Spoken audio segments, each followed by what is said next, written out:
Okay, tonight we're going to be talking about the two witnesses of Revelation chapter 11. So let's go right on over there. And we are going to teach tonight on who the two witnesses are and who they're for. What are they doing there? Who they're ministering to. That kind of thing. So we start at Revelation chapter 11, verse 1. A reed was then given to me like a staff, and I was told, "Rise up and measure the sanctuary of God and the altar and those who worship there. But leave out of your measuring the court outside the sanctuary of God. Omit that, for it is given over to the Gentiles, and they shall trample the holy city underfoot for 42 months. And I will grant the power of prophecy to my two witnesses for 1260 days, or 42 months, dressed in sackcloth." Okay, well, I won't toy around with it. I'm going to teach you tonight that the two witnesses are Elijah and Moses. And it's very popular to think it's Enoch and Elijah because Enoch and Elijah did not die. And the Word says it's appointed a man once to die, and so therefore, it's popular to believe that it has to be Enoch or Elijah. But I say that those rules aren't hard and fast, and God does what He wants to do, and we'll prove it by the Scripture, I think. I'm not going to fight anybody about it, but we're gonna prove it with the Scripture. Also, Enoch, he had nothing to do with Israel, nation of Israel. He was in the 7th generation after Adam. He was, I believe, the father of Methuselah. It was before the flood, before even Noah was probably born, I think it was, a generation or two before Noah was born. Has nothing to do with Israel. Israel was not a nation at that time. Abraham didn't come along till many, many centuries later, or decades later. So go to Daniel 9:24.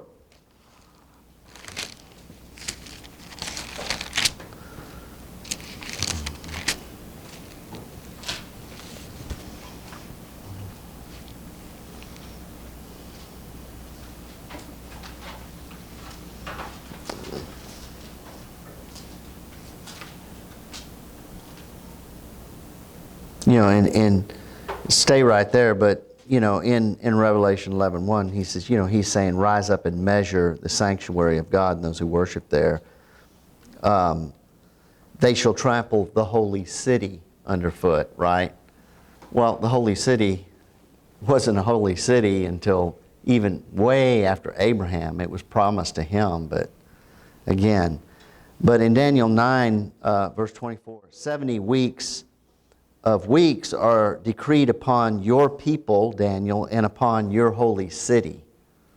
See, this is what we're talking about. We're talking about the end times. We're talking about Daniel's people, the Jews, and 70 weeks of years are decreed upon your holy city and your people to put an end to transgression, to seal up and make full the measure of sin, to purge away and make expiation and reconciliation for sin, to bring in everlasting righteousness, to seal up vision, prophecy, and prophet, and to anoint a holy of holies. So this 70 weeks has to do with Daniel's people and the holy city. And so there's one reason why you could say it has nothing to do with Enoch. Enoch has nothing to do with them. It was before the flood. So with that, go to Matthew chapter 1. Because in Revelation 11, it says it's for 42 months. The two witnesses are prophesying to Israel for 42 months. So Matthew chapter 1, verse 1. The book of the ancestry of Jesus Christ. Okay, this is the book of the ancestry of Jesus Christ, the son of David, the son of Abraham. See? That was the ancestry. It went back to Abraham, and that's it. Right? It didn't go before Abraham. Abraham was the beginning. That's who the promise was made to. That's who God made covenant with. Abraham was the father of Isaac, Isaac the father of Jacob, Jacob the father of Judah and his brothers, right? So it's through Abraham, through the lineage of Isaac and Jacob. That's the ancestry of Jesus, through Isaac and Jacob. Not Ishmael, through Isaac and Jacob. Not through Esau. No, through Jacob. Very important. Judah, the father of Perez and Zerah, whose mother was Tamar. Perez, the father of Hezron. Hezron, the father of Aram. And it goes on down. We're not going to read them all because we've got a lot of ground to cover. So go down to verse 16. Jacob, the father of Joseph, the husband of Mary, of whom was born Jesus, who is called the Christ. So all the generations from Abraham to David are 14. From David to the Babylonian exile, 14 generations. And from the Babylonian exile to Christ, 14 generations. Okay? So, this is the ancestry of Jesus, from Abraham on down. Many, many years after Enoch. It's nothing to do with Enoch. 42 generations, right? And each of these generations represents one lunar cycle.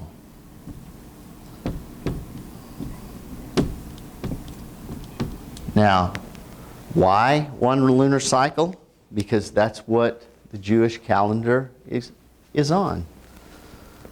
They go by a lunar cycle. Okay, that's what the whole timeline is. It's a lunar calendar. It's lunar cycles. And so each of the last 42 months, each month represents one generation. 42 months, 42 generations. Elijah and Moses has everything to do with Israel in the lunar cycle. Okay. Go back to Revelation 11.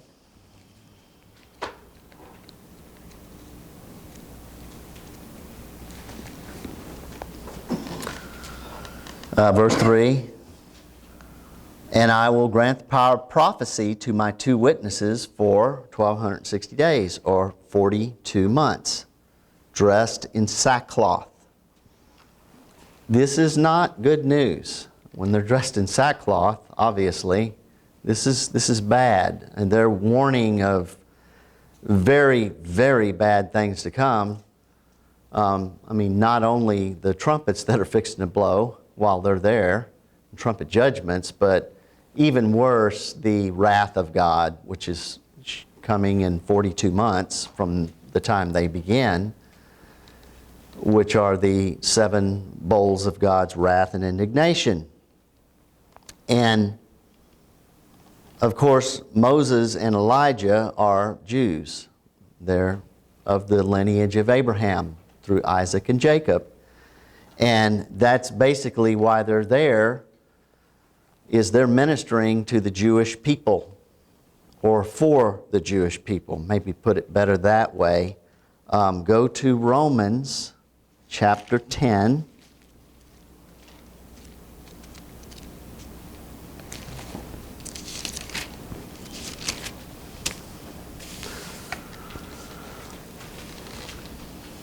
Romans 10. We're going to start at verse 19. Okay, this is Paul speaking. Again I ask, did Israel not understand? First there is Moses, who says, I will make you jealous of those who are not a nation. With a foolish nation I will make you angry. Then Isaiah is so bold to say, I have been found by those who did not seek me. I have shown myself to those who did not ask for me.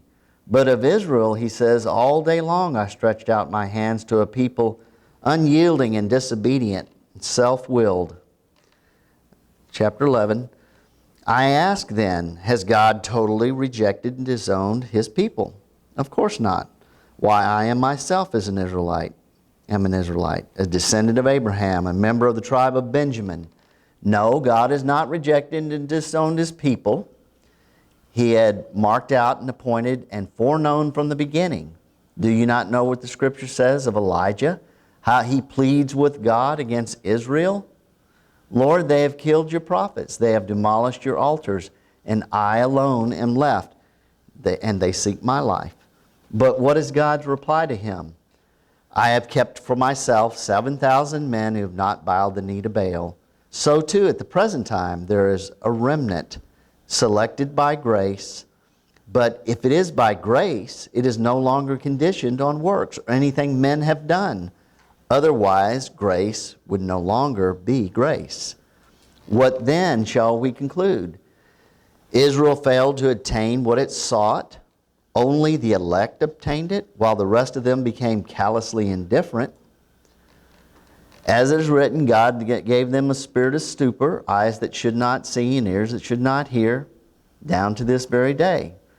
And David says, let their table become a snare and a trap, a pitfall and just retribution.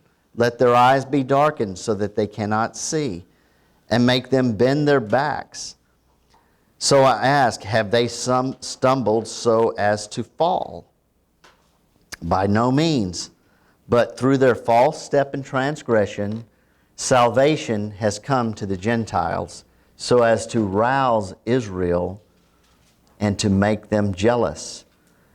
Now, if this stumbling has so enriched the world, and if Israel's failure means such richness for the Gentiles, think of what an enrichment and greater advantage will follow their full reinstatement. But now I'm speaking to you as Gentile, to you who are Gentiles. Inasmuch then as I am an apostle to the Gentiles, I lay great stress on my ministry and magnify my office, Paul says, in the hope of making my fellow Jews jealous, and thus managing to save some of them. For if their rejection and exclusion from the benefits of salvation were for the reconciliation of the world to God, what will be their acceptance and admission mean? What will their acceptance and admission mean? It will be nothing short of life from the dead. Okay, go down to verse 17. But if some of the branches were broken off while you, a wild olive shoot, were grafted in among them to share the richness of the olive tree, do not boast over the branches and pride yourselves at their expense. If you do boast and feel superior, remember it is not you that supports the root, but that the root that supports you. You will say then, branches were broken off so that I might be grafted in. That is true. But they were broken off because of their unbelief. And you were established through faith. So do not become proud and conceited, but rather stand in awe and be reverently afraid. For if God did not spare the natural branches, neither will He spare you. Then note and appreciate the gracious kindness and the severity of God. Severity towards those who have fallen, but God's gracious kindness to you, provided you continue in His grace and abide in His kindness. Otherwise, you too will be cut off. And even those others, the fallen branches, the Jews, if they do not persist in their unbelief, will be grafted in, for God has the power to graft them in again. For if you have been cut off from what is by nature a wild olive tree, and against nature grafted into a cultivated olive tree, how much easier will it be to graft these natural branches back on the original parent stock of their own olive tree? Lest you be self-opinionated, I do not want you to miss the hidden truth and mystery, brethren. A hardening has befallen a part of Israel to last until the full, it says number, but I looked that up and it's not in it's the fullness. I think it's Romo is the Greek word. The fullness of the ingathering of the Gentiles has come in. And I've shown you this before. This would be the fullness of the ingathering of Gentiles. Yes, there's going to be a full number, but the fullness is coming. It lasts until the fullness. Well, what is the fullness? Well, Jesus said, unless you eat my flesh and drink my blood, you have no life in you. Well, they eat to the full. And they appropriate God's word. And so they get taken out. But when they do, it lasts until the fullness of the Gentiles has come in. Then the Jews get grafted back in to their own olive tree. Right?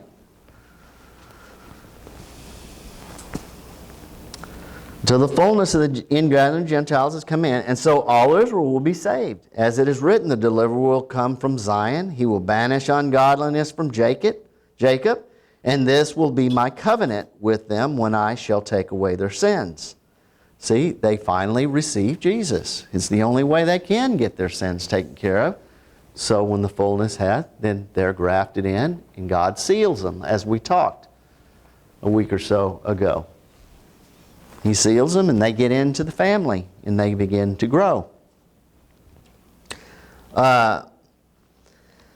From the point of view of the gospel, they, the Jews at present, are enemies of God, which is for your advantage and benefit.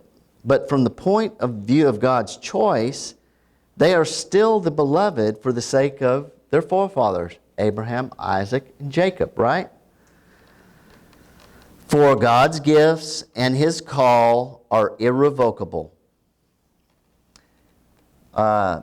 Just as you were once disobedient and rebellious towards God, but now have obtained mercy through their disobedience, so they also now being disobedient, when you are receiving mercy, that they in turn may one day, through the mercy you are enjoying, also receive mercy, which they will. Right there. Right there, the midweek point. And this is what we're talking about tonight. We're talking about Elijah and Moses ministering to and for Israel, in Jerusalem, for 42 months. Now, go back to Revelation 11.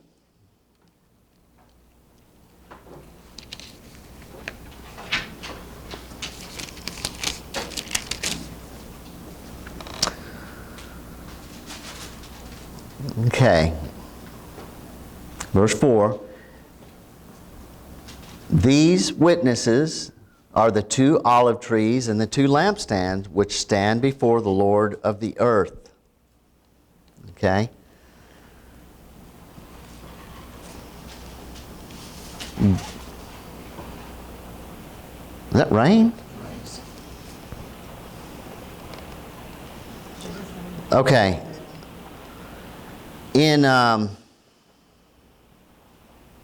They have the power of prophecy. Look at Revelation 19. Got a little ahead of myself there. Now understand, we're talking about the holy city and the holy people, Daniel's people. And the two witnesses they're there for the last 42 months, and they have the power of prophecy. Look at Revelation 19:10.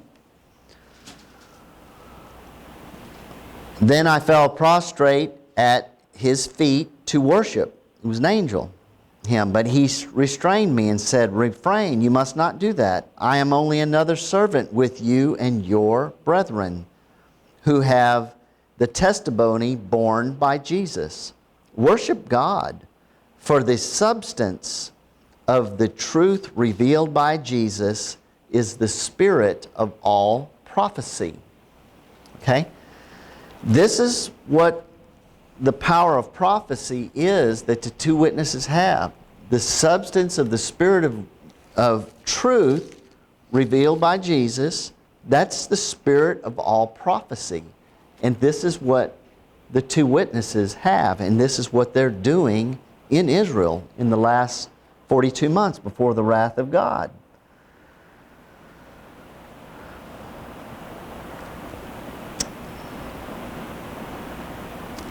Okay, let's look at, they're prophesying to this final generation. There were 42 generations up until Jesus was cut off. And then that ended that. 14, 14, 14, 42. But go to Matthew 24.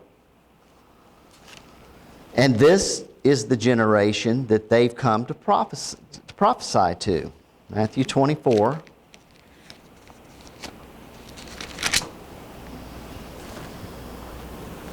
We'll start at verse 32. From the fig tree, learn this lesson. As soon as its young shoots become soft and tender, it puts out its leaves, you know of a surety that summer is near. So also when you see these signs all taken together coming to pass, you may know of a surety that Jesus is near at the very doors. Truly I tell you, this generation will not pass away till all these things taken together take place. Now, the fig tree being the symbol of Israel.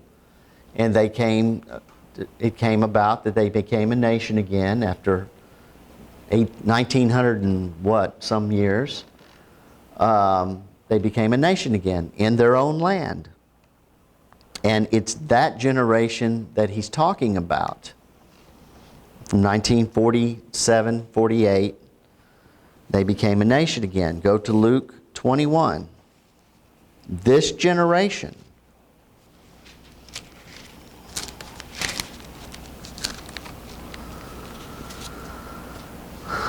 Luke 21, verse 20. But when you see Jerusalem surrounded by armies, then know and understand that its desolation is come. Then let those who are in Judea flee to the mountains. Now, there are people who teach that when he says, when you see Jerusalem surrounded by armies, know that its desolation has come. And they say, well, that was in 70 A.D., right? Well, the next verse tells you no. Because he says, then let those who are in Judea flee to the mountains. Well, where have we heard that before? We'll go back, hold your finger there, and go back to Matthew 24. Should have had you hold it there. Matthew 24, verse 15. This is in the beginning of our teaching. We went over this several times. Jesus says in verse 15, so when you see the abomination of desolation spoken of by the prophet Daniel standing in the holy place, let the reader understand, then let those who are in Judea flee to the mountains. Let him who's on the housetop not come down and go in the house to take anything. Let who's in the field not turn back and get his overcoat, right? You see the abomination of desolation. You know that's when it is. Abomination of desolation. Way down here, this isn't 70 A.D. This is like 2017 or something like that. Or something like that. We'll see. Won't have to wait long to find out. Okay, go back to Luke 21. In verse 21, then let those who are in Judea flee to the mountains. Let those who are out inside the city get out of it. Let those who are out in the country come into it. For those are days of vengeance, that all things that are written may be fulfilled. Alas, for those who are pregnant and for those who have babies, which are being nursed in those days. See, same thing as Matthew 24. It's talking about the end times. For great misery and anguish and distress shall be upon the land, and indignation and punishment and retribution upon this people. They, the Jews, will fall by the mouth and the edge of the sword. They will be led away as captives to and among all nations. And Jerusalem will be trodden down by the Gentiles until the times of the Gentiles are fulfilled. That trodden is the same word as trample. They'll trample the holy city underfoot for 42 months. So you say, well, what gives? You know, if they're trodden down all the way to here, trodden down? No, they were trodden down until 1967. They're trampled here. When you add down to trodden, it means to be, lorded over, to be ruled over. This, when it says trample, it's the same word as trodden, but it's not down. It's just that they're there. The Gentiles are there.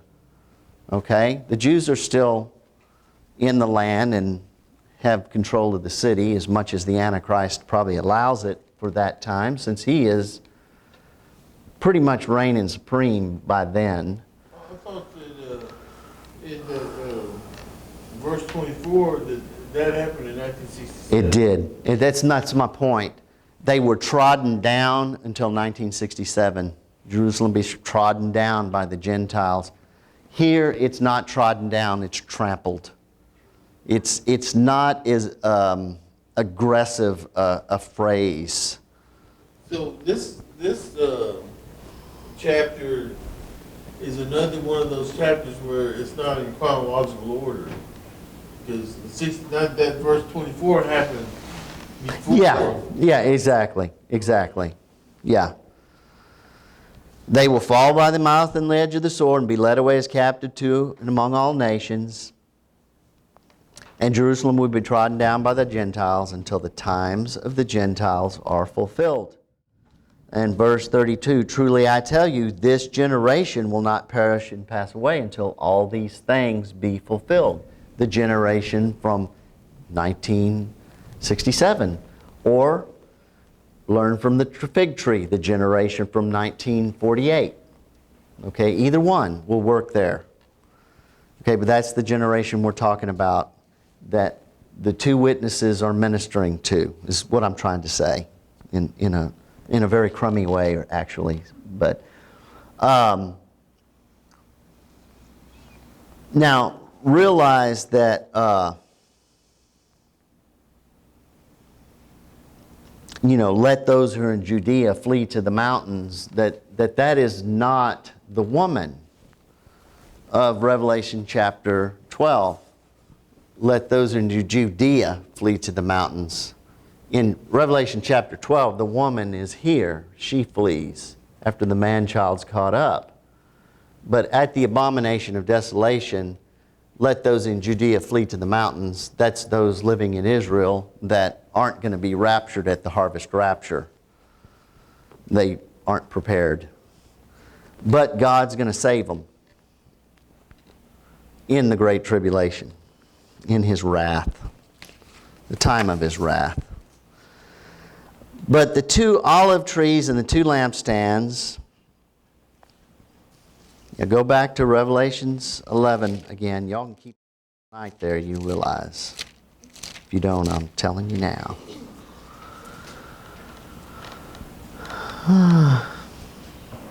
Yeah. Revelation 11:4, these witnesses are the two olive trees and the two lampstands, which stand before the Lord of the earth. Stand before the Lord of the earth. Okay? Go to Zechariah chapter 4. And Zechariah 4, this is describing actually the two witnesses. from what the Spirit was showing back in that day, in the time of that it was prophesied here. We see it in a much more clear way now that we have the Holy Spirit in the book of Revelation, but this is the way Zechariah, that God described it then. And it's really, there's so much symbolism in it. I mean, you could spend a whole lot of time in Zechariah 4 with the symbolism. It's amazing. Verse 1, and the angel who talked with me came again and awakened me like a man who is wakened out of his sleep. And there's some symbolism right there. How about Matthew 25? That all the virgins slept, right? And at midnight, behold, the bridegroom go out to meeting. Well, you're just picking that out of, well, let's continue. Goes right along with it. He said to me, what do you see? I said, I see, behold, a lampstand, all of gold, with its bowls of oil on the top of it, and its 7 lamps on it, and there are 7 pipes to each of the 7 lamps which are on top of it. And there are 2 olive trees by it, one upon the right side of the bowl and one upon the left side of it, feeding it continually with oil. Look at Revelation chapter 1. Hold your finger there because we're going to go back to the Zechariah.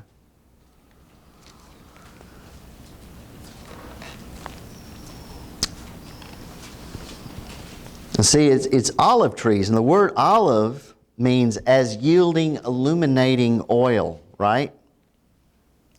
Yielding, illuminating oil. That's what it means. Revelation 1, verse 10, John on the Isle of Patmos, I was in the Spirit, wrapped in His power on the Lord's day. I heard behind me a great voice like the calling of a war trumpet, saying, I am the Alpha and the Omega, the first and the last. Write promptly what you see in your vision in a book and send it to the 7 churches which are in Asia, to Ephesus, to Smyrna, to Pergamum, to Thyatira, to Sardis, to Philadelphia, and Laodicea. Then I turned to see who was the voice that I was speaking to me, and on turning I saw 7 golden lampstands. And in the midst of the lampstands, one like a son of man, clothed in a robe which reached to his feet, with a girdle of gold about his breast, and his head and his hair were white like wool,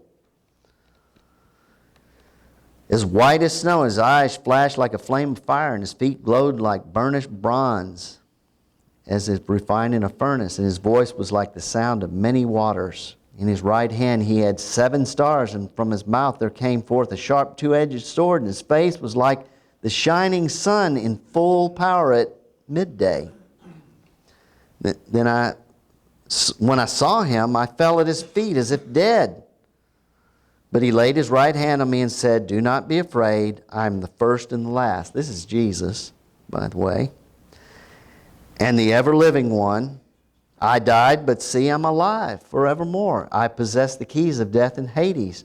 Write therefore the things you see and what they are, and what is to take place hereafter. As to the hidden meaning of the 7 stars which I saw in the right hand and the 7 lampstands of gold, the 7 stars are the 7 angels of the 7 assemblies, and the 7 lampstands are the 7 churches. To the angel of the assembly in Ephesus write, these are the words of him who holds the 7 stars in his right hand, who goes about among the 7 golden lampstands. Okay, go back to Zechariah. This is what you're seeing in Zechariah. You're seeing the move of God, the way He moves, the way He reveals truth, the way He anoints His Word and His people after the resurrection of Jesus. That's what you see there in Revelation. There were 2 olive trees, verse 3, upon the right side of the bowl and upon the left side of the bowl, feeding it continually with oil. So I asked the angel who talked with me, what are these, my Lord? The angel talked with me, answered me, do you not know what these are? And I said, no, my Lord. Then he said, this, in addition to the bowl and the candlestick, causing it to yield a ceaseless supply of oil from the olive trees, is the word of the Lord to Zerubbabel, saying, not by might, not by power, but by my Spirit, says the Lord of hosts. Right? It's not by the mind of the flesh, it's by the mind of the Spirit. The mind of the flesh is death. It's what it produces. But the mind of the Spirit is life and peace, both now and forevermore. Romans chapter 8. Okay, so for who are you, O great mountain of human obstacles, it says in the Amplified Bible. But what is this? Who are you, O great mountain? Well, what are our great mountains? Well, it's the flesh and the devil, isn't it? Whatever it is, it's the flesh and the devil. That's what's keeping you from being exalted before Zerubbabel. You shall become a plain, a mere molehill. And the name Zerubbabel means out of Babylon, right? Out of confusion, out of Babylon. Well, what are the two witnesses ministering to Israel for? To get them out of Babylon, because that's where they are. That's where we all are right now. We're in Babylon. It's the land of confusion. And this was the prophecy of Zechariah back then. You shall become plain, a mere molehill. God is going to shake everything down. And He is going to exalt who He wants to exalt. And the ones He wants to exalt are the ones that give Him faith. Because be not deceived, God is not mocked. So whatsoever man sows, that shall he also reap. He's no respecter of persons. And he shall bring forth the finishing gable stone of the new temple. He'll bring forth the finishing gable stone, let's say that, with loud shoutings of the people crying, grace, grace to it. All right? The law came through Moses, but grace came through Jesus Christ. Moreover, the word of the Lord came to me, saying, the hands of Zerubbabel have laid the foundation of this house, and his hands also shall finish it. Well, Jesus, Hebrews chapter 12, verse 2. Let's look at that real quick. Hold your finger there, Hebrews 12.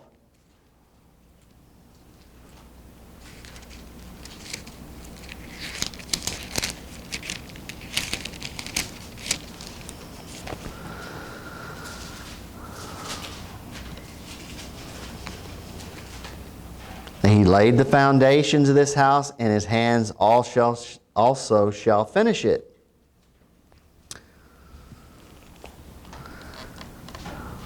Hebrews 12, we'll start at verse 1. Therefore then, since we are surrounded by so great a cloud of witnesses, let us strip off and throw aside every encumbrance, and that sin which so readily and cleverly clings to and entangles us, and let us run with patient endurance and steady and active persistence the appointed course of the race that is set before us, looking away from all that will distract to Jesus, who is the leader and the source of our faith, and is also its finisher. He, for the joy that was set before him, endured the cross, despising the shame, is now seated at the right hand of God. And He does make intercession for us. And we are going to make it, despite what the devil is telling us constantly. Back to Zechariah chapter 4. The hands of Zerubbabel have laid the foundation of this house, and his hands shall also finish it. Then you shall know that the Lord of hosts has sent me, his messenger, to you. Who despised this day of small things?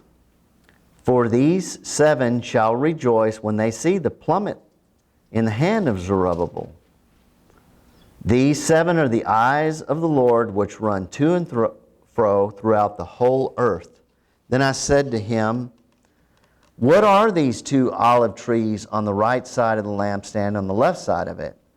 And the second time I said to him, what are these? Two olive trees on the right, which are beside the two golden tubes, by which the golden oil is emptied out. And he answered me, do you not know what these are? And I said, no, my Lord. Then he said, these are the two sons of oil. These are the two sons of oil who stand before the Lord of the whole earth. Now, this is important. These are the two sons of oil that stand before the Lord of the whole earth. Okay? Now, I won't have you go there because I'm going to have you go someplace else. Back in Revelation 11:4, these two witnesses are the two olive trees, the two lampstands, which stand before the Lord of the earth. Same thing, right? All right. Go to 1 Kings chapter 17.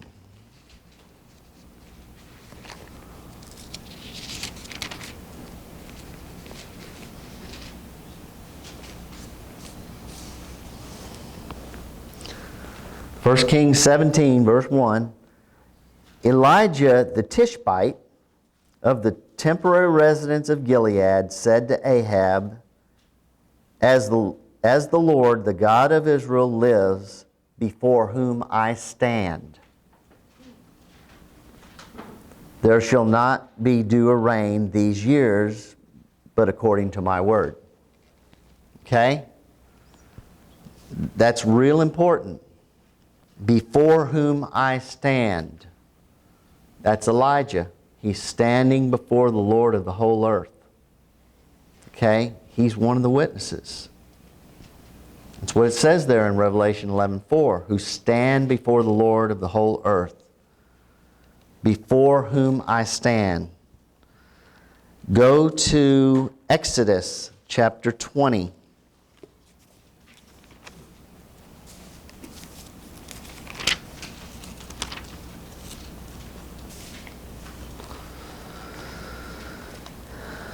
Exodus chapter 20, we'll start in verse 18. This is when God is giving the law to the Israelites through Moses, my servant Moses. Now all the people perceived the thunderings and the lightnings and the noise of the trumpet and the smoking mountain. And as they looked, they trembled with fear and fell back, and they stood afar off. That's what the people did. They stood afar off. And they said to Moses, you speak to us and we will listen, but let not God speak to us lest we die. That's pretty rough. They were feeling it. And Moses said to the people, fear not, for God has come to prove you, so that the fear of him may be before you, that you may not sin. And the people stood afar off, but Moses drew near to the thick darkness where God was. And the Lord said to Moses, thus shall you say to the Israelites, you have seen for yourselves that I talked with you from heaven. Moses stands before the Lord of the whole earth. The people stood afar off. He went up. Only him. He was the only one. He's one of the sons of oil, the two witnesses, Moses and Elijah. We'll go on. Go back to Revelation 11:5.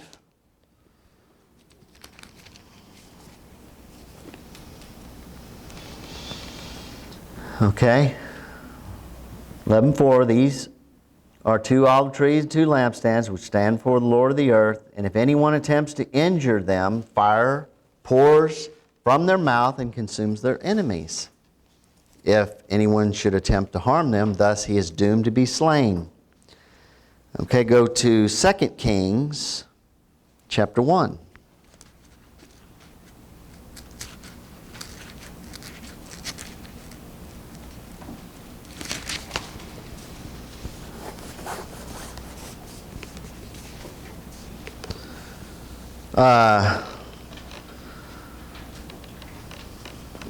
We'll just start at verse 1. 2 Kings 1:1. Moab rebelled against Israel after the death of Ahab, and King Ahaziah fell down through the lattice in his upper chamber in Samaria and lay sick. He sent messengers saying, "Go to Beelzebub, the god of Ekron, if I shall recover from this illness." That's good. Go to Beelzebub, right? That's a good one. But the angel of the Lord said to Elijah the Tishbite, "Arise, go to meet the messengers of the king in Samaria and say to them, is it because there's no God in Israel that you're going to inquire of Beelzebub, the god of Ekron? Therefore God says, you shall not leave the bed on which you lie, but shall surely die." And Elijah departed. And when the messengers returned to Ahaziah, he said, "Why have you turned back?" They replied, "A man came up to meet us, who said, Go back to the king who sent you, and tell him, thus says the Lord, is there no God in Israel that you send to inquire of Beelzebub, the god of Ekron? Therefore you shall not leave the bed in which you lie, but you shall surely die." And the king asked, What was the man like who came to meet you, saying these things? And they answered, "He was a hairy man with a girdle of leather about his loins." He said, "It is Elijah the Tishbite." Then the king sent Elijah a captain of 50 men, with 50 to seize him.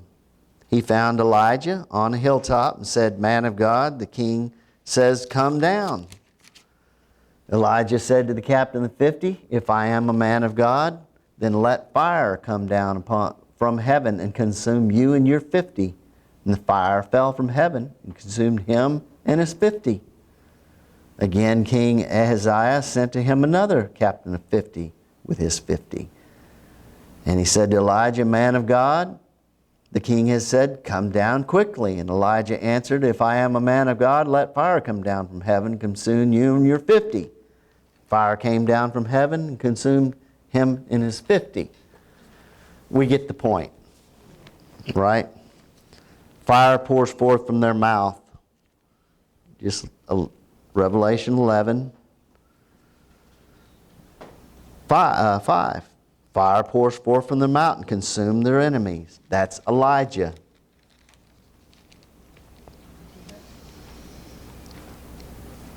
Also, and I won't go there, but 1 Kings chapter 18, for y'all that are studying this, he said, "Let the God that answered by fire, let him be God," and it came down and consumed the sacrifice. And then he slew all those prophets. It's not a good idea to challenge God, because you lose every time.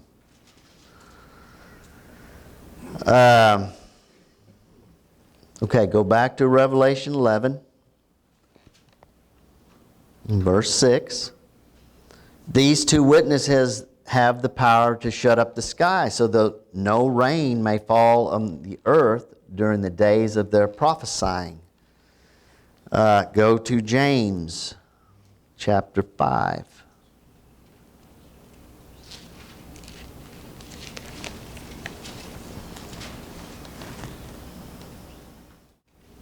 James 5:17.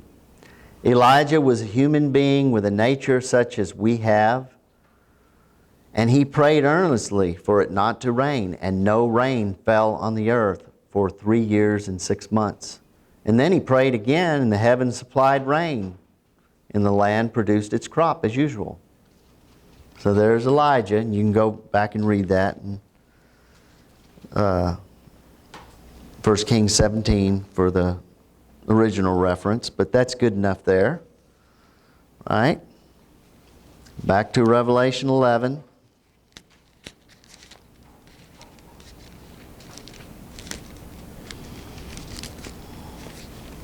They have the power to shut up the sky so that no rain fall during the days of their prophesying. They also have the power to turn the waters into blood, and to smite and scourge the earth with all manner of plagues as often as they choose. With that, go to Exodus chapter 7.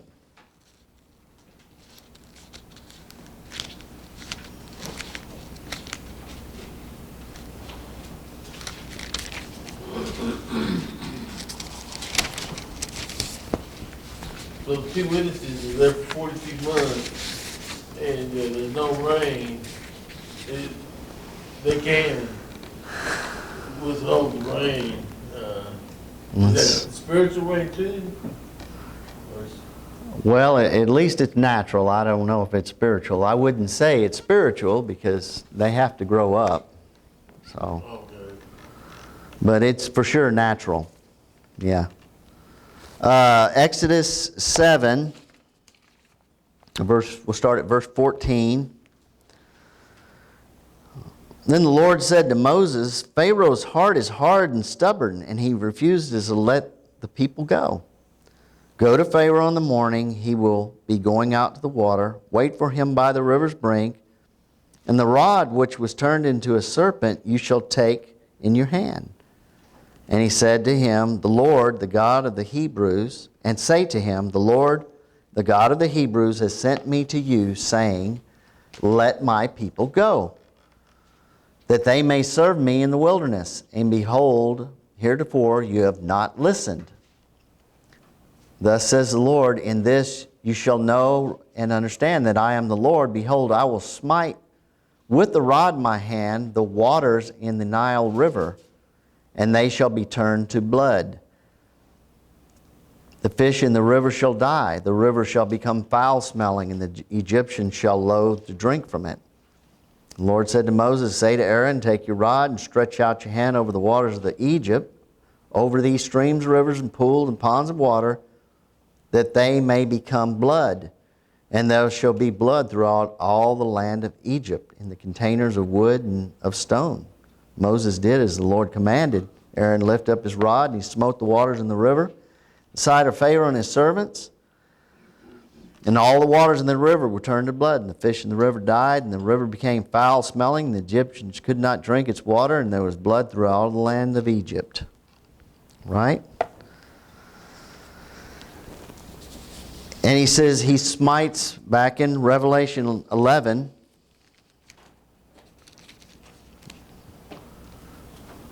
they have the power to turn the water to blood and to smite and scourge the earth with all manner of plagues as often as they choose.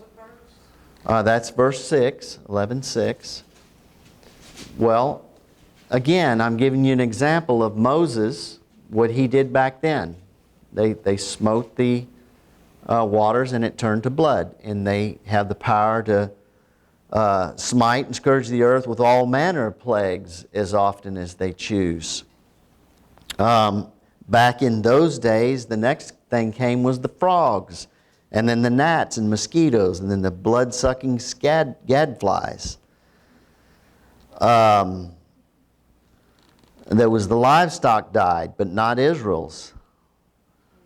The ashes of the brick kiln became boils.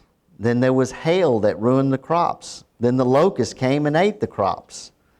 Then they had darkness for 3 days. But there was natural light in Israel. And then the firstborn of Israel was, of Egypt was killed. These are plagues that the Lord used Moses to smite the land of Egypt with, because Pharaoh's heart was hardened and he wouldn't let his people, the Jewish people, go. Well, in these last days, you can see the connection there, and you know, and we'll prove it here in a minute, we've done it before and we'll do it again, that this is the 42 months that the two witnesses, Moses and Elijah, power to shut up the sky, turn the water to blood. They both stand before the Lord of all the earth. Moses and Elijah are here. At the same time, you have the trumpets, the trumpet judgments. They're plagues. And we went over that last time. But Moses was the one who established the trumpets. Go to Numbers, chapter 10.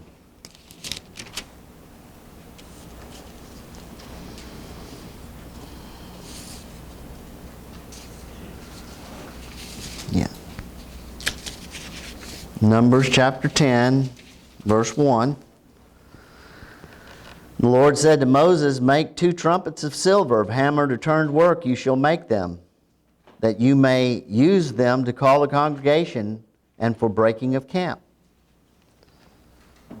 When they both are blown, all the congregation shall assemble before you at the door of the tent of meeting.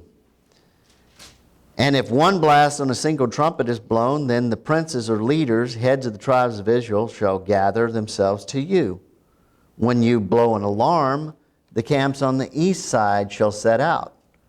When you blow an alarm the second time, the camps on the south side shall set out. An alarm shall be blown whenever they are to set out on their journeys. When the congregation is to be assembled, you shall blow the trumpets in short, sharp tones, but not the blast of an alarm. And the sons of Aaron, the priests, shall blow the trumpets, and the trumpet shall be to you for a perpetual statute throughout all your generations. Remember that. For a perpetual statute throughout all your generations. It's important. When you go to war in your land against the enemy that oppresses you, then blow an alarm with the trumpets, that you may be remembered before the Lord your God, and you shall be saved from your enemies. Also in the days of rejoicing and in your set feast, at the beginning of your months, you shall blow the trumpets over your burnt offerings and your peace offerings. Thus they shall be a remembrance before your God. I am the Lord your God. Okay? Moses, God used Moses to establish the blowing of trumpets. It's not an accident that they're here at the same time as these 7 trumpet blasts, right? That is not an accident, obviously, I think. Okay, go to Malachi chapter 4. I'm just laying all this out to make the case that it is Moses and Elijah. God could use somebody else, I suppose, but we're truth seekers, right? The spiritual man tries all things, examines, investigates, and inquires into all things. Obviously, it's important that we know it. It's in there. There's a whole chapter to it. So God wants us to know who it is. He doesn't want us to be confused. He tells his friends what he's going to do, right? Yeah, he doesn't want ignorant brethren. Correct. Okay, Malachi chapter 4. Behold, the day comes that shall burn like an oven. Remember the first trumpet? 1/3 of the trees are burned up. All the green grass, right? That's the first trumpet. Behold, the days come that shall burn like an oven, and all the proud and arrogant, yes, and all that do wickedly and are lawless shall be stubble. The day that comes shall burn them up, says the Lord of hosts, so that it will leave them neither root nor branch.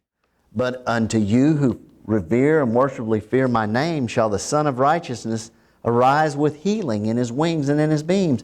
And you shall go forth and gambol like calves released from the stall, and leap for joy. You shall tread down the lawless and the wicked, for they shall be ashes under the soles of your feet. In the day that I shall do this, says the Lord of hosts, the day that I shall do this, there'll be ashes under the soles of your feet. They defeat the Antichrist. They do, God's people, defeat him. Verse 4. Remember of the law of Moses, my servant, the statutes and ordinances which I commanded him on Mount Horeb to give to all of Israel. Right? He just said, the blowing of trumpets shall be an everlasting statute throughout all your generations. And all the other statutes too. The feast days are statutes. We're going to talk about that next week. The feast days. They're the statutes. And he says, earnestly remember the law of Moses, my servant, and the statutes and ordinances which I commanded him on Horeb. Behold, I will send you Elijah the prophet before the great and terrible day of the Lord comes. So there's Moses and Elijah, that last chapter of the Old Testament. I mean, we should have a duh moment, Duh. And he shall turn and reconcile the hearts of the fathers to the children, and the hearts of the children to the fathers. Lest I come and smite the land with a curse and a ban of utter destruction. Now, he's going to do that, but God's still going to save His people. All right. Now, let's kind of shift gears here. Let's go to the New Testament. Matthew chapter 17. I mean, this is good stuff, if you want to know. If this is interesting to you, this is good stuff. Very. If people don't care and they're not interested, then they're not. Just the way it is.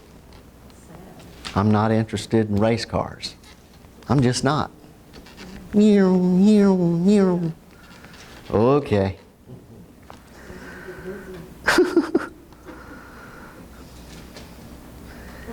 Matthew 17, verse 1. And 6 days after this, Jesus took with Him Peter and James and John his brother, and led them up on a high mountain by themselves.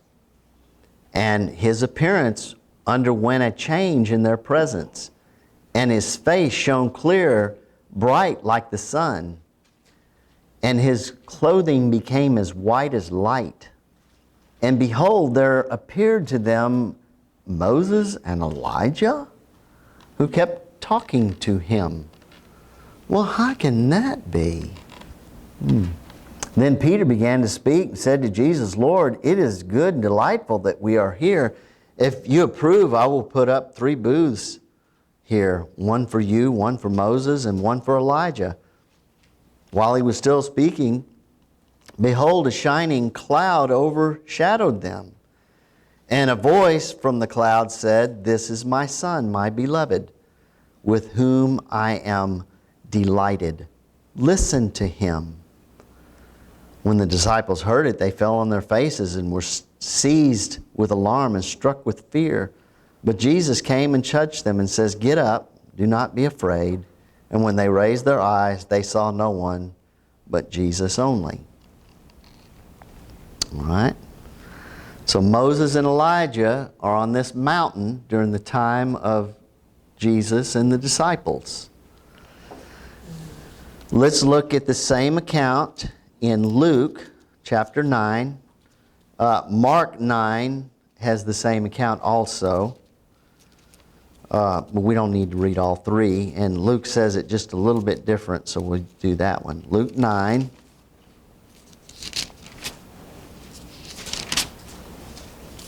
We'll start at verse 28.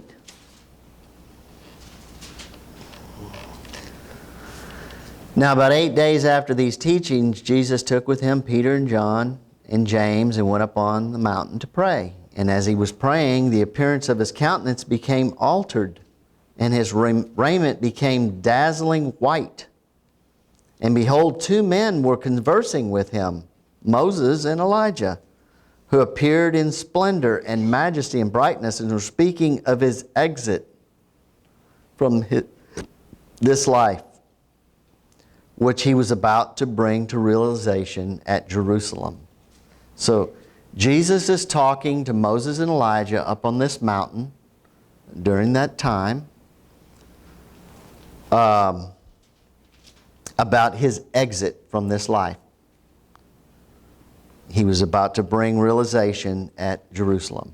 Okay? That's what He was talking to Moses and Elijah about His exit from Jerusalem. Get it? Connect the dot there? I know. I do this too. I'm like, duh.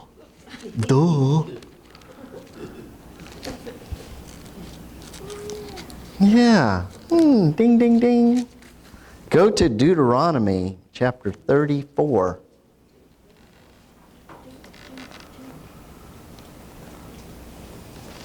I mean, it's not hard if you just will be teachable. If you're just stuck on, Deuteronomy 34. If you're determined to be stuck on, what you think, then it's not fun.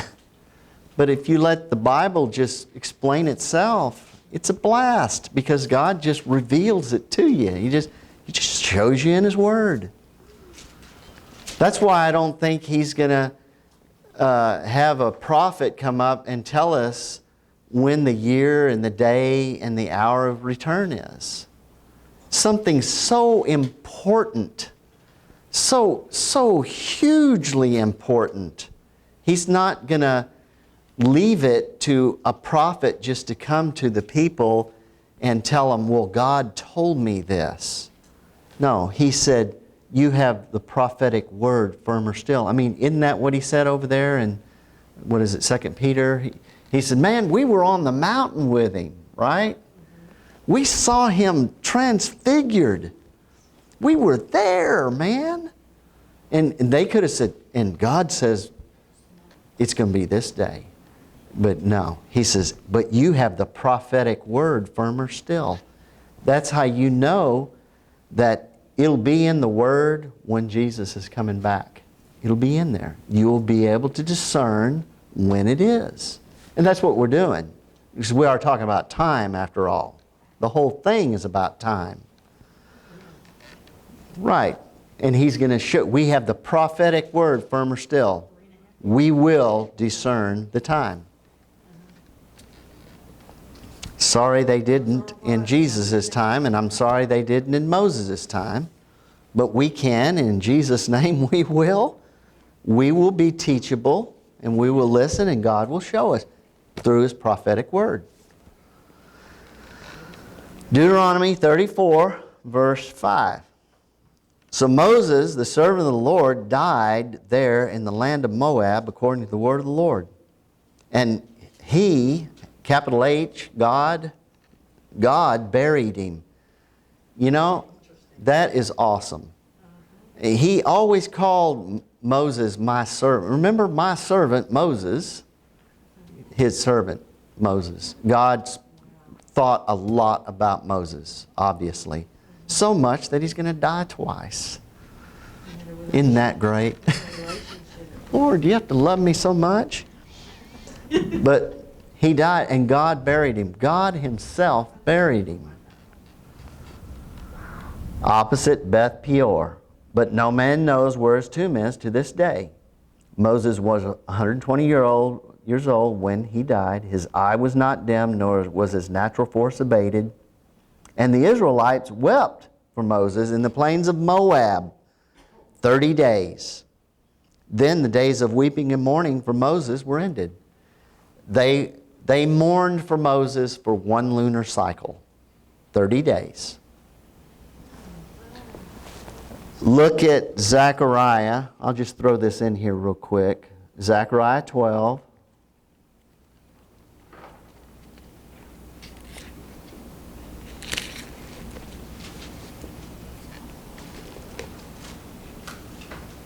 "30 days." Zechariah chapter 12, verse 10. "I will pour out upon the house of David, and upon the inhabitants of Jerusalem, the Spirit of grace, and they shall look upon me, whom they have pierced." That's Jesus. They pierced Him with the nails. "And they shall mourn for Him as one mourns for his only son, and they shall be in bitterness for Him as one who is in bitterness for his firstborn." That's here. The fullness of the Gentiles comes in, and then they get their eyes open, the Jews get their eyes open, and they are in great mourning because they realize the big mistake they have made. And I think they're going to mourn for 30 days. Days of mourning. They mourned for Moses for 30 days. One lunar cycle. And that's plenty of enough time for them to get prepared before this first trumpet blows, which is 6 months from here. So the first month, they're going to mourn. But they'll get over it. Okay, so they mourn for one lunar cycle. One of the 42. The first of the 42. Go to Jude.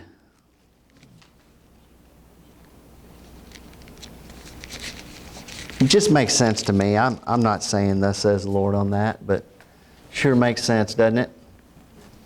Because the Bible makes sense. It just does. It's just, it's not that hard.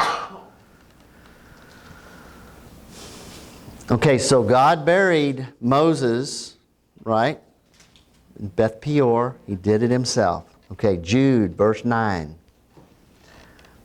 But when even the archangel Michael, contending with the devil, judicially argued and disputed about the body of Moses, he dared not to bring an abusive condemnation against him, but simply said, "The Lord rebuke you."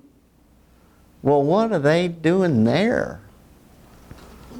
Well, God buried him on the mountain there, right? But they're contending about his body. And Moses, in Jesus' time, a couple thousand years later, he's on the mountain with Jesus. So they went back and got his body. That's what I think. God just told the angels, go get him. He'll live again.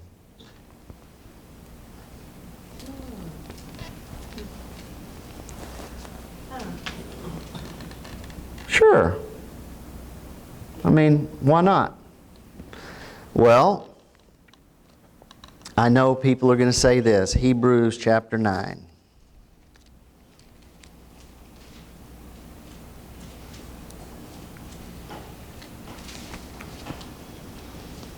Hebrews 9, verse 27.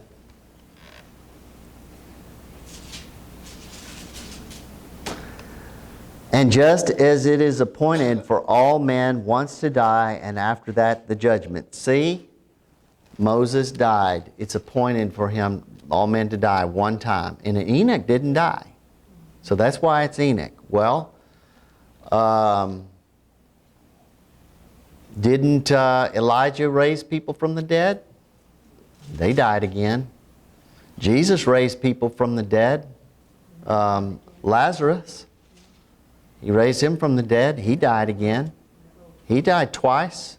The little girl, yeah, she died twice. Well, Moses is going to die twice. Okay. Even so it is that Christ, having been offered to take upon himself and bear as a burden the sins of many, once and once for all, will appear a second time, not carrying any burden of sin, nor to deal with sin, but to bring to full salvation those who are waiting for and expecting him. Well, it's appointed a man wants to die, then there is no rapture. Well, let's let God decide that. He said the trumpet shall sound, and the dead in Christ shall rise, and we who are alive and remain shall be caught up. Is God a liar? No, he's not a liar. It's just that it's appointed for men once to die, but it isn't a hard and fast rule. Elijah didn't die. It's appointed for men once to die. Enoch didn't die, but it's appointed for man once to die. You don't have to. It just, death is not above God. All right? Now, Moses, he represents the law, right? Elijah represents the prophets, the law and the prophets. Moses represents resurrection. Elijah represents rapture. Moses was resurrected. He died and God buried him, and he was resurrected. And he will be resurrected twice. Elijah Didn't die at all. Go to 2 Kings chapter 1.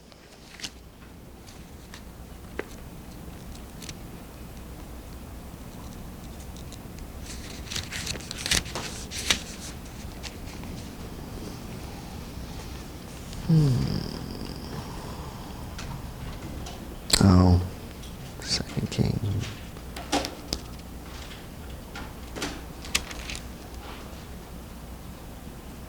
That's not it. Oh, okay.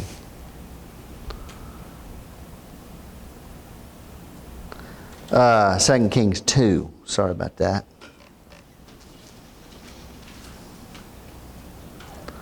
Elijah said, verse 2, Elijah said to Elisha, "Tarry here, I pray you, for the Lord has sent me to Bethel." But Elisha replied, "As the Lord lives and as your soul lives, I will not leave you." So they went down to Bethel. And the prophet's sons were at Bethel, came to Elijah and said, "Do you know that the Lord will take your master away from you today?" He said, "Yes, I know it.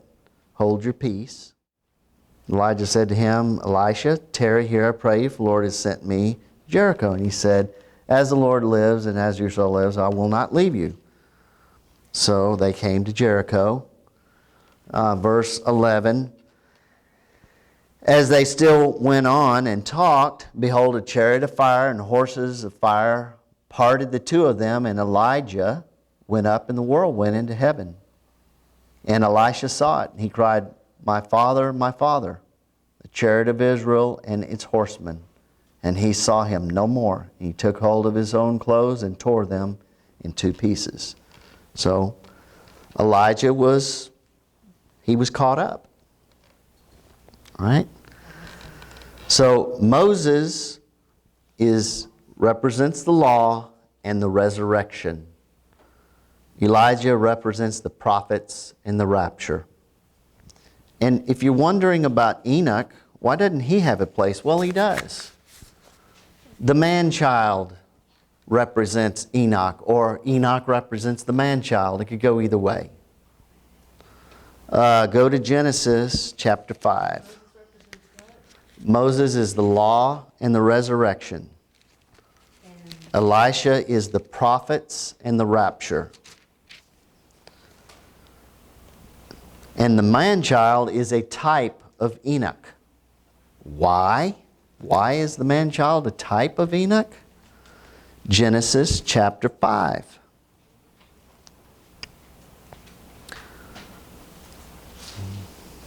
I'll give you a second.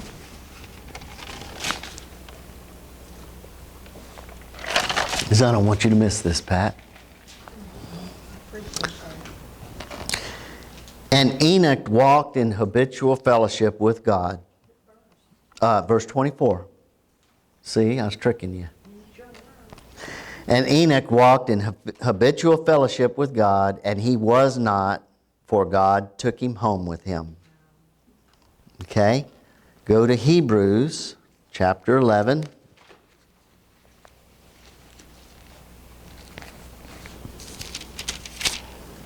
God's such a good God. He's only good all the time.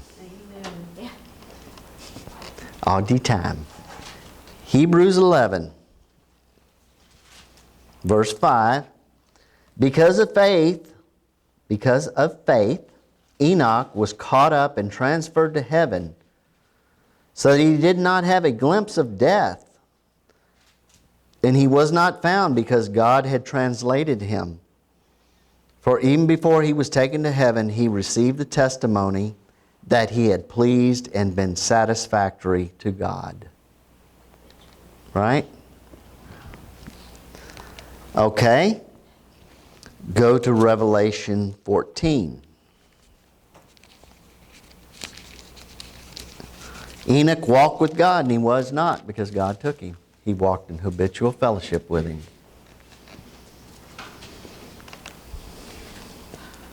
It's kind of interesting that he was 365 years old. Your days of a year, of a Gentile year. It's interesting. And that the man-child, Revelation chapter 14, they're Gentiles. Right. There's the 144,000 on Mount Zion, right? In verse 4, these are they who have not defiled themselves with relations with women. You know, the harlot, Revelation 17, harlot church. For they are pure as virgins. These are they who follow the Lamb wherever He goes. They walk in habitual fellowship with God. Right? And because of it, these are they who have been ransomed from among men as the first fruits for God and the Lamb. Just like Enoch. They walk with God. They follow the Lamb wherever He goes. Look at John 12.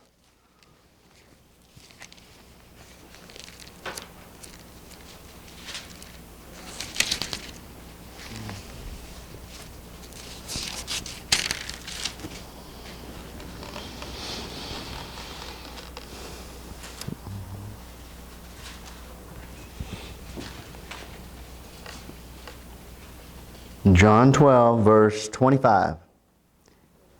Anyone who loves his life loses it, but anyone who hates his life in this world will keep it to eternal life.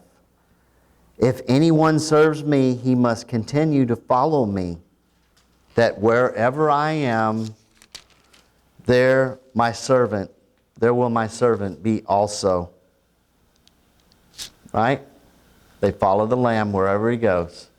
They walk in habitual fellowship with God, therefore God takes them. The man-child of Revelation 12, the first fruits, the same thing, Revelation 14. They are a type of Enoch.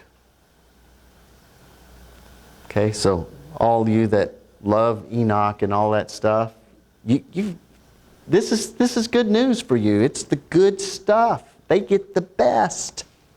They don't have to even endure any of that stuff.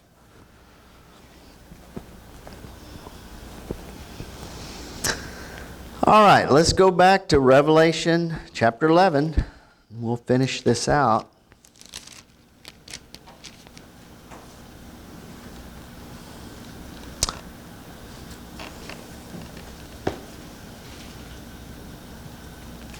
Revelation 11, they have the power to turn the water to blood and smite and scourge the earth with all manner of plagues as often as they choose. All right? Right? Trumpets, the two witnesses in Jerusalem with the Jews. We'll start at verse 7. But when they have finished their testimony and their evidence is all in, well, what are they testifying about? Jesus in His return, in His kingdom. They were talking about His exit, Elijah and Moses, when they were on the mountain with Jesus. What do you figure He was talking to them about? This. Y'all are going back. I got a little assignment for you, fellas. Moses like, again? Yeah. Okay. Yes, sir. That's Moses. Yes, sir. Yes. I'll do it. He's the servant. Moses is a cool dude. When they had finished their testimony and their evidence is all in, the beast that comes up out of the abyss will wage war on them and conquer them and kill them. And their dead bodies will lie exposed in the open street, the great city, which in a sense is called Sodom and Egypt, where also their Lord was crucified. Jerusalem. That's where they're going to lay. For 3.5 days, men from the races and tribes and languages and nations will gaze at their dead bodies and will not allow them to be put in a tomb. And those who dwell on the earth will gloat and exult over them and rejoice exceedingly, taking their ease and sending presents. Presidents, we'll send presidents to one another too. Sending presents to one another, because these two prophets had been such a vexation and trouble and torment to all the dwellers of the earth. Oh, see, they were dressed in sackcloth. Man, it was like it's judgment time. Right? But after 3.5 days, by God's gift, the breath of life again entered into them, and they rose up on their feet. Man, what a sight that'll be, huh? And great dread and terror fell on those who watched them. Then the two witnesses heard a strong voice from heaven calling them, "Come up here." I wonder if it's the same voice as in Revelation chapter 12, verse 10. I heard a strong voice in heaven, "Now it has come to salvation at the seventh trumpet for the accuser of our brethren." Right? It's them.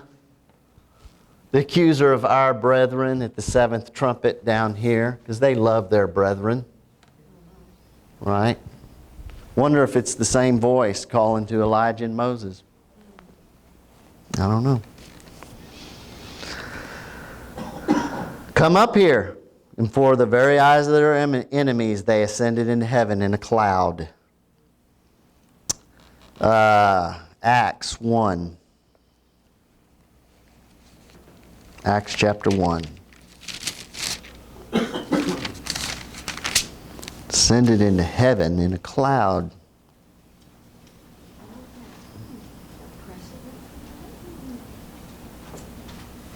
Jesus he's speaking to his disciples right before he left.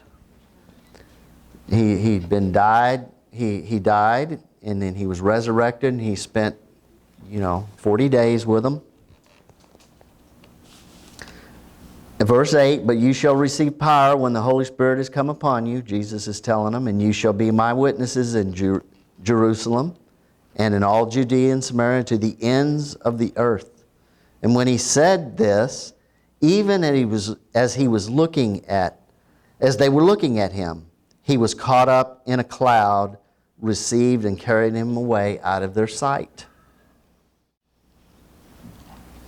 And while they were gazing intently into heaven, as he went, behold, two men dressed in white robes suddenly stood beside him, who said, "Men of Galilee, why do you stand gazing into heaven? This same Jesus who was caught away and lifted up from you into heaven will return the same way in which you saw him go into heaven." The same Jesus is coming back. Same ones with the holes in his hands and his feet. But he was caught up in a cloud, right? And that's the way the two witnesses are caught. A cloud receives them. Go to Psalm 104.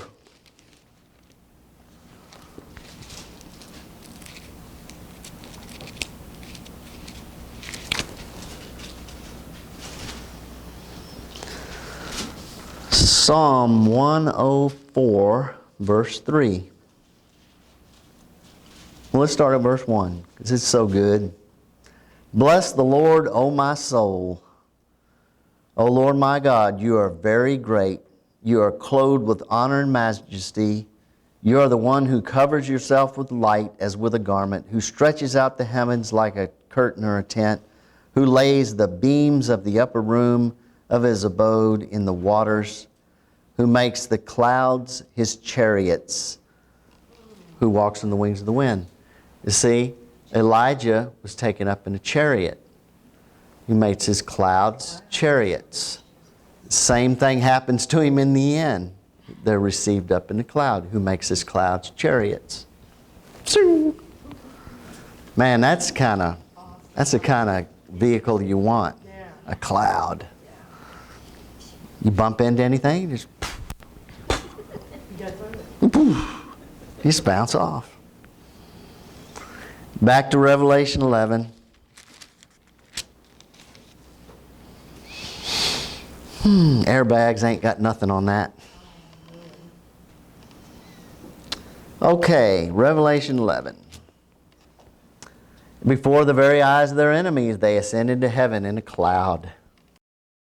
At that very hour, there was a tremendous earthquake, and 1/10 of the city was destroyed. 7,000 people perished in the earthquake." Not to lessen what happened in Oklahoma this week and more, because that was very tragic, so sad. But I'll tell you, as a nation, we have been very protected. If you remember the tsunami of 2004, 240,000 people died. We have been protected here. We really have. Even in a tornado like that, how many people, what was the death toll? Anybody? 91? No. No, it was like 24. Yeah, they started out Yeah. at 91. 24 people. I mean, you look at that devastation, you're thinking, how did only 24 people die? And 10 children. Golly. We've been blessed in America because of our forefathers. Yeah, because of their righteousness, because they made Jesus the center of their lives and tried to order their lives by that. And our generation has apostated, but God still loves us, and He will get our attention. I'm not saying He did that tornado, because He didn't. That satanic is to the nth degree. 7,000 people perished in the earthquake, and those who remained were filled with dread and terror and were awestruck, and they glorified the God of heaven. That's what happens, when tragedies happen. People get awestruck. The second woe has passed. Now the third is speedily to come. Now, this is how you set the timeline on this. We have established the trumpets, and we know that the three woes are the fifth, sixth, and seventh trumpet. First, second, third woe. The second woe has passed. They were caught up. Where are they? There they are. The two witnesses were caught up, and it says, the second woe has passed. Let's see. In verse 13 it says, after they're caught up, it says, at that very hour there was a tremendous earthquake. Okay, no time is passing here. I mean, it's just like this. At that very hour there was a tremendous earthquake. All these people die. The second woe has passed. Now the third is speedily to come. So you have these two witnesses, Moses and Elijah. They're caught up right here, right before the seventh trumpet. Because the third is speedily to come is the seventh trumpet, right? The third woe is the seventh trumpet. So they're caught up right before the seventh trumpet. And they prophesied for 1,260 days, so they prophesied maybe a day or two before this point right here. If it comes down to exactly 1,260 days, which actually it says that. 42 months. So that's how you know when Elijah and Moses are prophesying. And all during these trumpet judgments. Yeah, but instead of in that very hour, Right. and speedily to come, they could all be in one day. It could all be in one day. You are correct. It could very well be. Good thinking. You're a good thinker. You got the mind of Christ. He really does. No doubt about it. The second woe has passed. Now the third is speedily to come. The seventh angel blew his trumpet. See? It all happens right there. Boom, boom, boom. Look at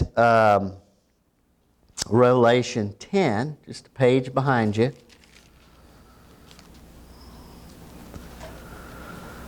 Verse 6. Verse 5. Then the angel whom I had seen stationed at sea and land raised his right hand to heaven and swore in the name of him who lives forever and ever, who created the heavens and all they contain, and the earth and all it contains, the sea and all it contains, that no more time should intervene, and there should be no more waiting or delay, but that when the days come, when the call of the seventh trumpet is about to be sounded. You see that? It's reiterating what I just read there in chapter 11. That no more time no more delay, right? But when the seventh call of the seventh trumpet is about to be sounded. then God's mystery, as he had announced the glad tidings to his servants the prophets, should be fulfilled. God's mystery, Christ in you, the hope of glory. The last trumpet should sound, and the dead in Christ should be raised, imperishable. That's the mystery. The Jews and the Gentiles become one. That's the mystery. Ephesians chapter 2 and 3. God's mystery should be completed, accomplished. Everything he did was for that, for this.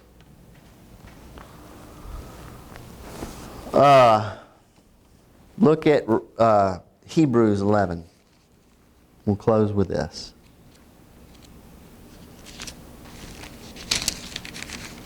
It's off the top of my head, so maybe it won't fit, but maybe it will. Hebrews 11, of course, talking of all the saints of old, right? From all the way back, Enoch and everybody. And it says in verse 38, men of whom the world was not worthy, roaming over the desolate places and the mountains and living in cave and caverns and holes of the earth. I mean, isn't it fitting that when the wrath of God comes, that's where the rich men of the earth go, into the caves and holes in the rock, fleeing from the wrath. The measure you mete unto others, it'll be measured back to you again. Just mark it down. Your day's coming. You do stuff to people, it's coming back. It's just a law. It's a law in the universe. All of these, though they won divine approval by means of their faith, did not receive the fulfillment of what was promised. Because God had us in mind and had something better and greater in view for us, so that these heroes and heroines of faith should not come to perfection apart from us before we could join them. Yeah. It's all coming full circle, folks. And we get to be a part of it. And God was just, He's waiting for us. We're going to be there. And we're going to rule with Him for 1,000 years. And after that, it's going to get even better. And that's a good deal. Can't go wrong with that. And it's all by grace. All by grace. But we shouldn't presume upon it. You know, look at how they did. The Israelites did. And God, the severity of God towards them. You know, they have suffered greatly, but it is by grace. We just walk with Him, and He will accomplish it.